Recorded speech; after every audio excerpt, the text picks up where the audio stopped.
Hai semua, di video kali ini saya mau bahas handphone Sharp Aquos 305SH yang saya dapat dengan harga cuma 150.000 dari salah satu situs jual beli online. Seperti apa kondisinya? Apakah masih layak untuk dipakai di tahun 2022 ini? Simak videonya.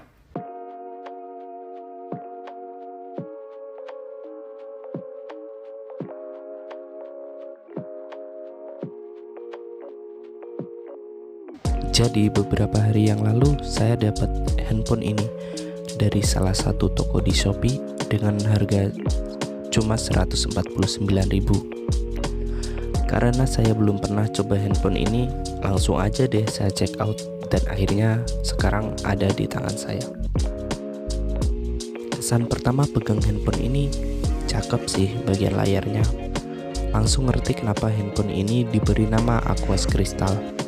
Di setiap sisi layarnya punya sudut tegas mirip potongan kristal, dengan bezel atas dan sampingnya yang sangat tipis. Lebih tipis bahkan dari Mi Mix 1 yang pernah saya pakai dulu. Bagian framenya terbuat dari plastik dengan lapisan krom. Di bagian atas terdapat jack audio dan tombol power. Di bagian samping terdapat tombol volume up and down dan juga lubang USB dan mic pada bagian bawahnya. Sedangkan bagian belakangnya, kebetulan saya dapat handphonenya yang tanpa backdoor ya. Backdoornya sendiri terbuat dari plastik.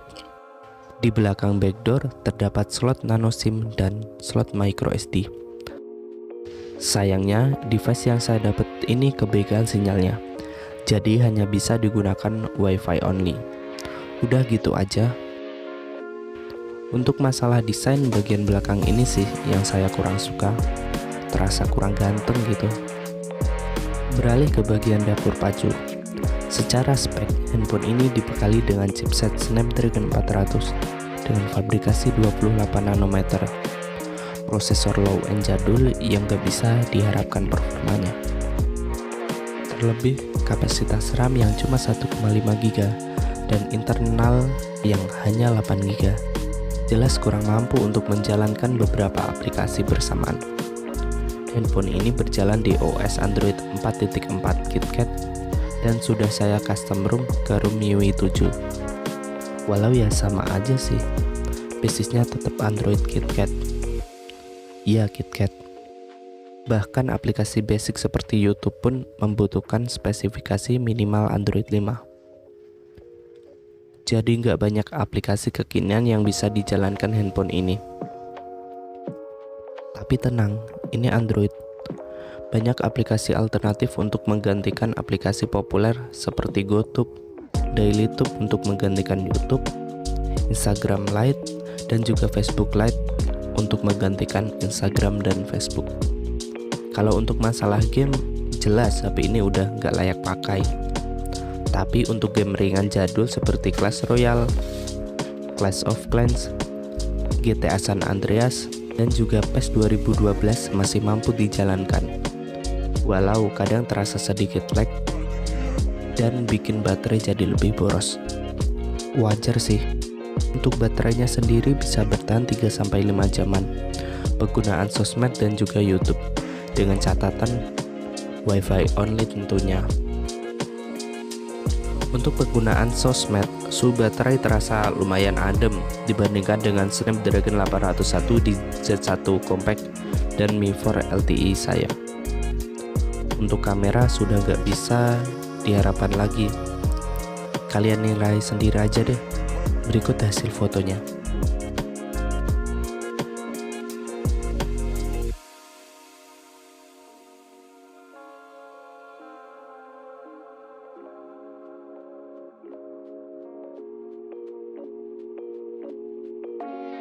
Sedangkan untuk speaker kurang lebih sama.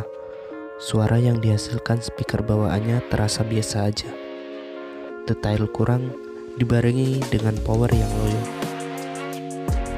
Untuk output audio via headphone jack, surprisingly bagus. Di sini saya menggunakan IM CC-AC4 dan juga KZ ZSN Pro. Untuk seseorang yang kurang mengerti audio seperti saya, Yang saya rasakan powernya kencang, bass cukup, detail lumayan dapet. Walau nggak lebih bagus dari Z5 Compact dan XZ1 Compact, tapi untuk overall suaranya sudah lumayan cukup untuk kalian gunakan sebagai audio player harian. Secara keseluruhan bisa saya simpulkan kalau handphone ini udah gak cocok buat dipakai di tahun 2022 ini. Tapi kalau kalian mau nyari handphone buat sekedar dengerin musik, koleksi, atau mungkin buat dijadiin monitor PS2 seperti saya, dengan harga cuma 150.000, handphone ini bisa kalian pertimbangkan untuk dibeli. Atau bisa juga kalian cari alternatif lain seperti Z1 Compact atau Z3 Compact yang sekarang secondnya kurang lebih mirip-mirip di sekitar 150 sampai 200 ribuan. Oke, sekian dulu dari saya. Klik tombol like jika kalian suka dan klik tombol dislike jika kalian merasa video ini kurang menarik. Terima kasih sudah menonton. Sampai jumpa lagi.